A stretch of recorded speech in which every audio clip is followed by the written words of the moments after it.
foulest stench is in the air, the funk of 40,000 years, and grisly ghouls from every tomb are closing in to seal your doom. No, we are not singing the lyrics to Thriller here. Hey, what's up? It's blog time again, and we have a whole host of ghouly, spooky things going on in Marvel Strike Force next week. So if you want to know what you've got to do to ace these events, then join me in this video. What's going on, everyone? I'm BPG and welcome back to the channel. If this is your first time here, I make at least 2 Marvel Strike Force videos every single week, usually based around the events within the game of Marvel Strike Force. But sometimes I do get a chance to sprinkle other videos in as well. So if you find the content in this video helpful, please do consider giving the video a like, subscribe to the channel and ring that notification bell so you don't miss any other BPG uploads. And if you're new around here or not, why not stick a comment down below? I love to hear from each and every single one of you. So in the news this week, we have had the official release of the Shadow King, or reveal of the Shadow King and his kit. Obviously, Boylon was right all along again. Shadow King was the next legendary. I'll leave links to the blog for this down below in the description. The 60 frames per second is being re-enabled slowly but surely on devices. Obviously, they're trying to make sure that your devices are safe when having this 60 FPS on, since they've put this new graphics engine in. I must admit, when we had the update, it was buttery smooth for me. I will say that. It's smoother than it ever has been, apart from the crashes and everything else. But yeah. We have also had the patch 8.4 release notes. Again, I'm going to put that down below, but basically that is outlining the Zombie Scarlet Witch release and the release of the new Astral team. Captain Britain is going to return. So he has been in the candy store, although his rate of showing up has been really poor, shall we say. But there are going to be a rerun of the event of the campaign that they had for Captain Britain. That's going to be coming back at some point in time, and other ways of getting him, along with probably offers, because, you know, this is Scoplian. There will definitely be offers for him. And so we have also had the Dark Dimension Celebration gift that landed in our inboxes yesterday. Gladiator was the winner, obviously, of the vote on that one. So we got 100 Gladiator shards and a 7 red star Gladiator. And the next battle pass, which will go live on Monday with all the events that are coming into the game, is Zombie Juggernaut. Now, I do have some more news, and for this news, I'd like to credit Boylon. So if you're not a member of his Discord, please go down to the link below and click on there. There you will get all the latest news, data mines, etc. for Marvel Strike Force from Boylon. And a massive thank you to Cursed J, who put this through Blender and did all this. But this is from the asset files.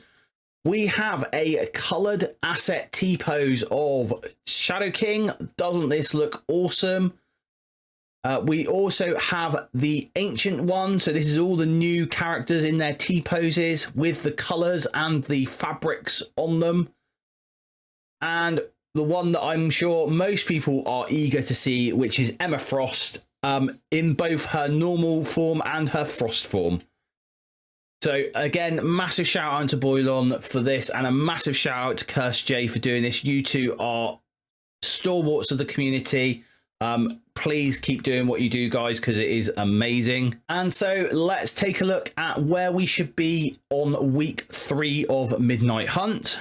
So if you have followed all my advice that I've given in previous weeks, then we found out that the Friday free claim in the blog is 10,000 silver bullets. So we can add that onto our total. So now we know that our total for this week should be 732,850, which should put you at milestone 33 in the Midnight Hunt. And week 4's events for Midnight Hunt are as follows. We have Zombie Invasion. This is going to start on the 21st of October, which is Monday at 2 p.m. PDT or 10 p.m. BST if you are like me in good old Blighty.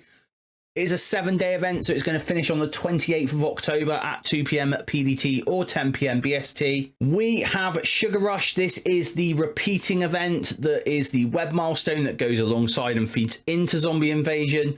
So we should all be really au fait as to how to do this event now. Coming back on Monday again is Night Raid. This is a very simple event. It is going to start on Monday at 10 p.m. BST and finish. It's a 5-day event, so it's going to finish on the 26th of October, which is Saturday at 2 p.m. PDT or 10 p.m. BST if you're like me in the UK. This is your Alliance event where you're going to be earning Allied Supply 6 orb fragments, playing raid battles and getting extra points for the Orcus raid nodes and the Orcus Mystic nodes. Now, I would like to say that at some point in time when they did the update this week, they changed the points on the Orcus raid and it was showing a different type of event. So those points have not been counting towards Night Raid, it would seem. So expect some compensation where that is concerned. Brains is the quick rumble next week. It is going to start on the 25th of October 2024 at 2 p.m. PDT or 10 p.m. BST, which is blog time. It is a 2-day event, so it's going to finish on Sunday the 27th of October. And next week, you are going to get extra points for Undying characters. Now, there are only 3 of them. Hela, so far. Hela, Zombie Juggernaut, and Zombie Iron Man. In fact, it was confirmed in the blog that we won't have the 4th member of the Undying team, which is Zombie Scarlet Witch, by the time this quick rumble happens. So you will only have the 3 members. 2 of those, hopefully, you have got at 7 stars. Zombie Juggernaut, we'll see how next week's event plans out. And there is one more event which is starting on the 21st of October, so Monday at 2 p.m. PDT or 10 p.m. BST, and it is a 10-day event, so it's going to finish on the 31st of October. This is a solo event, and you're going to collect points from your daily objectives, and by blitzing 20 times with Agatha, Harkness and Moon Knight. So those are the only 2 characters you need. And what you are going to get from this is some Crimson gear, some T4 ability materials, and the following costumes. The Elsa Bloodstone Monster Hunter costume, if you don't already have that one. The Moon Knight Mr. Knight costume, if you don't already have that. Vision and Scarlet Witch's WandaVision costume. And right at the bottom, which I'm hoping we can get free to play, will be Agatha Harkness's new costume, the WandaVision costume. Let's break down the web milestone for next week then. So we have Sugar Rush. We should all be really au fait with how this happens. We've got to spend 400,000 candy. Now, there is one very nice thing on this, and that is the Venom Ancient Pharaoh costume seems to be available in this web milestone, along with 100 Venom shards. So that must have something to do with the fact that the Venom movie is due out at the end of next week. It is going to earn you 33,500 Zombie Invasion milestone points and also 50,000 silver bullets, which goes to the month-long event. And to do that, you're going to just have to spend the 400,000 in the candy store. Lots of stuff to buy in the candy store. We'll go over that more on Monday. And Zombie Invasion, this is the main event for next week. And the free-to-play inputs for this event that I can see are the Spend 1 Dead of Night Showcase Energy. Now, that has gone down again. It is only a 5-to-1. It was 10-to-1 originally. It then went down to 6-to-1 last week, and we're down as far as 5-to-1 this week. You also have the Earn 1 Zombie Hunter Orb Fragments. Those Zombie Hunter Orb Fragments are going to be coming from 2 events, the Hunger and the First events. They're almost like challenges. You're going to get 3 attempts per day at each one, and you'll get some Zombie Hunter Orb Fragments from there.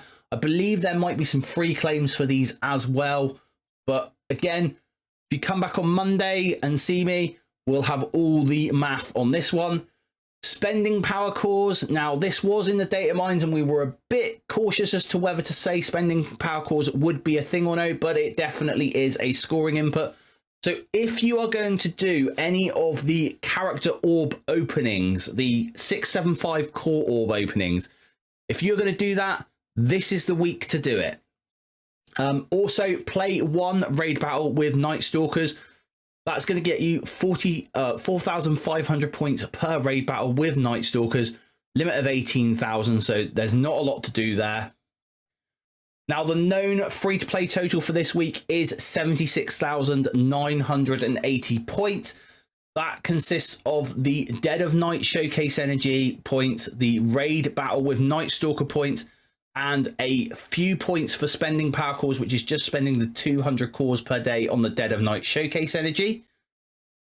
And again, your to-do list, 200 cores on the Night Stalker Showcase Campaign Energy, 4 raid battles with your Night Stalker characters, and go to the web to collect your daily free claim. Now, with your daily free claim, that will probably get you up to around about the 79,000 mark. It's usually about 500 points per day, or it has been quite recently. So those 79,000 points, let's say that we're going to get, that is going to get you down to milestone 14, which will get you the event item, the bunch of garlic, plus all the silver bullets available in the event. There are a load of T3L1 ions in this event, which I'm really happy to see, and some training modules. However, this is a leaderboard event, and the leaderboard is going to be for Man-Thing diamonds this time around. So, you know, do expect this to be quite hotly contested. A lot of it is going to depend on how far you can get in the hunger and the thirst challenges, because the further you can get, the more zombie hunter orb fragments you're going to get. And obviously power cores is another thing that goes towards that. So without spending money, it's all going to depend on how far you can get on the zombie hunter orb fragments bit and the amount of power cores that you are spending. But again, Monday, I'll break all that down for everyone as to how far we can actually get once we've got the exact numbers as to what we're going to get from the hunger and the first event. And speaking of the hunger and the first event, we have the hunger, which is the zombie one. So this will be using your undying characters, which will be zombie Juggernaut and zombie Iron Man. I believe, I don't think Hela is going to be available for this, but if she is, brilliant. So there are 4 parts to this. You have Hunger Without End, which is going to start with 10 brains and defeat enemies eating to satiate your hunger, or satiate your hunger, should I say. You have Hungry, which is 20% speed and minus 8% damage per stack. And then once you become satiated, so you get 20% damage, 10% crit chance, 10% damage per stack, and eat your fill at 20 brains to become lethargic for a turn and gain undead fortitude. So basically you're going to be like stunned for a turn, and then you'll gain undead fortitude, which will gain 50% damage resistance until the end of combat. So we're going to have 3 attempts to get this per day. It's a bit like the daily challenges, so if you don't manage to complete it or you get defeated, that doesn't take up a token. So it's only on a successful hit that it takes up a token from you. And vampires are going to get the first. This is going to be using your Night Stalker team. They released this by accident last night, and there is a lot going on, and we don't know whether we're going to get any compensation for this. Hopefully we are. A lot of people managed to get into this early when it launched by accident and use 30 tokens in one go to get themselves a load of Man-Thing orbs and these the zombie hunter orbs, sorry. So something needs to be done. There was a lot that happened in it, and something does need to be done. But the very first level, I've seen, and I will say, seem to be very, very hard. So whether that changes when it comes back, we will see. But again, Monday, we will know all about this. And now it's time for my final thoughts. Well, the events this week seem pretty simple. Captain Britain coming sounds really good. All the news that we've had this week sounds really good. It's just a shame that they can't get things right. Like, they can't launch events properly.